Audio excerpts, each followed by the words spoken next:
Did you know that political parties often have internal polling that's quite different than the one that's presented to the public? Why do you think that is?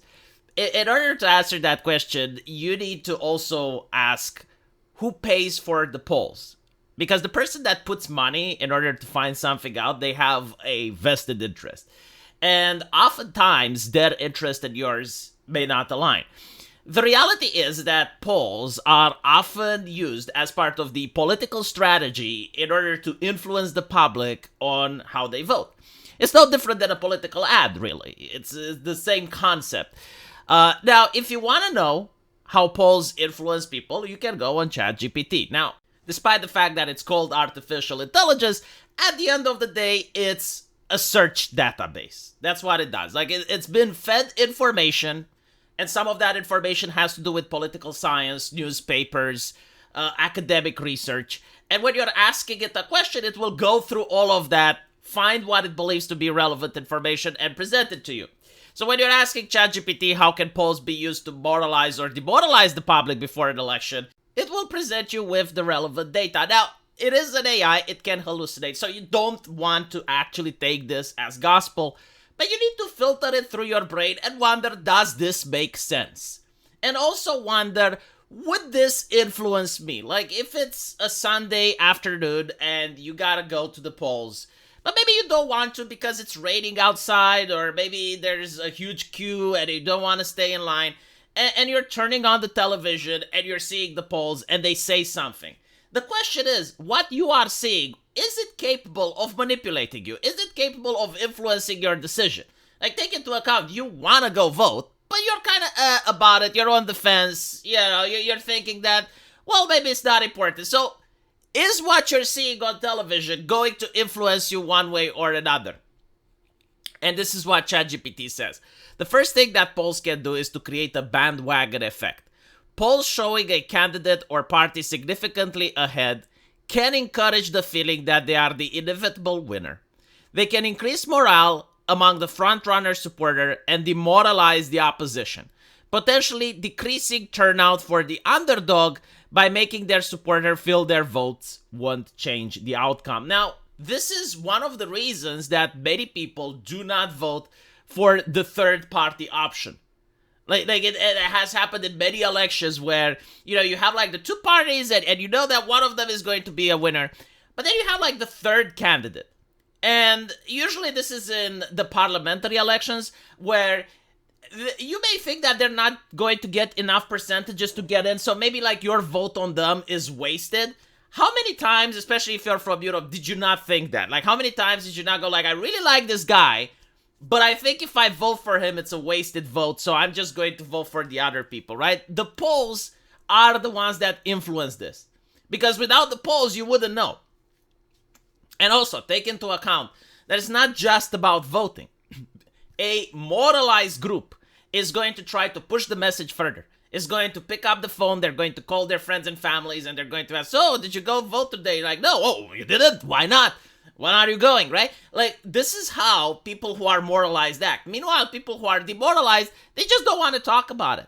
They're like gloomy about the situation, they don't want to bring it up, or maybe they will say, well, voting doesn't matter, don't go to vote, blah, blah, blah.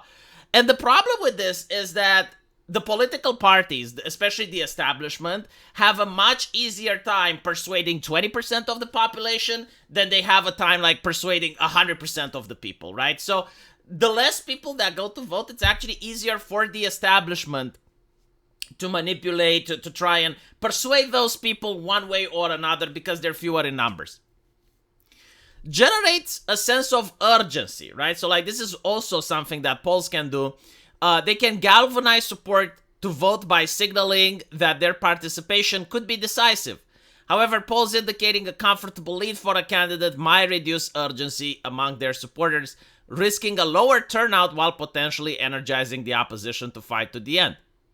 Framing candidates as popular or unpopular. Again, this is the third party option, right? So like you have a new incumbent, you have a Nigel Farage or someone like that, and people may say, well, yeah, but if I vote for them, then I'm not voting for the Tories, and the Tories are the ones that are probably going to win, right? So, like, by making him look bad in the polls, you're making him look unpopular, and you're trying to dissuade his supporters from showing up, or if they do show up, to vote for the Tories in this situation. Influencing perception or competence and viability. Polls highlighting a sudden decline in a candidate's support may prompt people to view them as less competent or out of touch. Eroding morale around them. This could also impact campaign donations, volunteer enthusiasm, and media coverage. Take into account that, yes, like the polls aren't just for the public to go vote, they're also for donations. Like, if people view that a candidate has no chance or they have little chance, they're less likely to donate. Most politicians, they have money from the big donors, right? Like corporations and NGOs and other people, but they also get money from average citizens. And the average citizen, like, if they look at the polls and the guy isn't faring well, they may be like, well, I'm not keeping my money. So with all this in mind, what we learned is that various polls can have various effects and they can be used in different situations. You want to motivate people to go and vote, then you have a poll that's very close. You want to demoralize a third-party candidate. Like, let's say you're a right-wing party and there's this other guy that's a populist, and, well, he's not going to take voters from the left. He's going to take voters from your side. So you want to release a poll where you delegitimize him, right? Now, these polls are paid usually by the political parties, right? And sometimes they can also be paid by the media, which, as we know, is not very objective. They also have their own preferences. So the question is, like, why are they paying the poll and what do they want to get? A lot of people will think, well, like a polling company has to show results that are close to reality. Like, if they end up failing, if they end up showing bad results, then surely no one is going to hire them again. But the failure in this mindset is that you believe that they are being hired in order to show the correct results, and they're not actually being hired as part of the campaign strategy in order to influence how people think. It's pretty much the same, as I mentioned, like a political ad. It's not illegal, right? Like, nothing that's being done here is against the law. They just happened to pay these guys. These guys did their due diligence, and this is how they found out. Now, take into account that they don't even have to lie. It's all about the method that they are using. So, like, for instance, if you want a liberal candidate to appear very popular, well, you just have to poll into a place where there's a lot of liberals, where there's a lot of left-leaning people, right? You go to a university campus and you poll the people there. And, you can say that in your methodology, you poll the people that are Latinx, you poll the young white men, you polled all of this. But because you went to a university where you know what the general vibe is, you are going to get those particular results. So, like, you're not lying. It's not illegal. Like, your methodology has done the proper work, right? You're not doing any type of fraud. And you can even say that, yeah, like, we only polled from this place, and we polled 1,000 people. It just so happens that those 1,000 people are from US Berkeley. So my advice to you, viewer, is that you should also know what your best interests are. And once you find that out, you should try and figure which political candidate best represents your interests.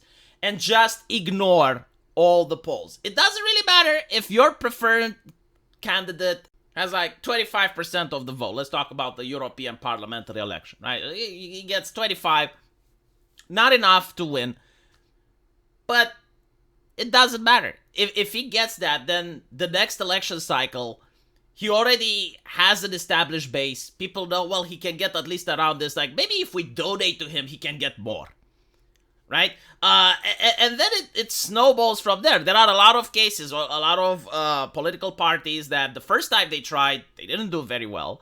But the second time, they got in. And after they got in, then the next elections, they got even more.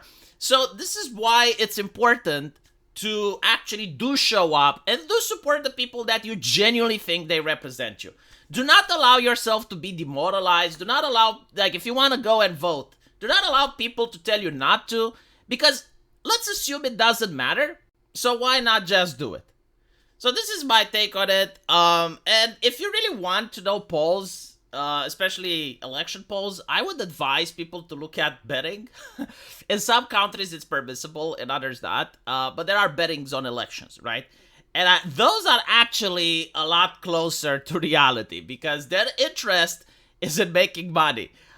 So usually the candidate that the betting polls have as a favorite one, chances are that's actually close to what the favorite candidate is.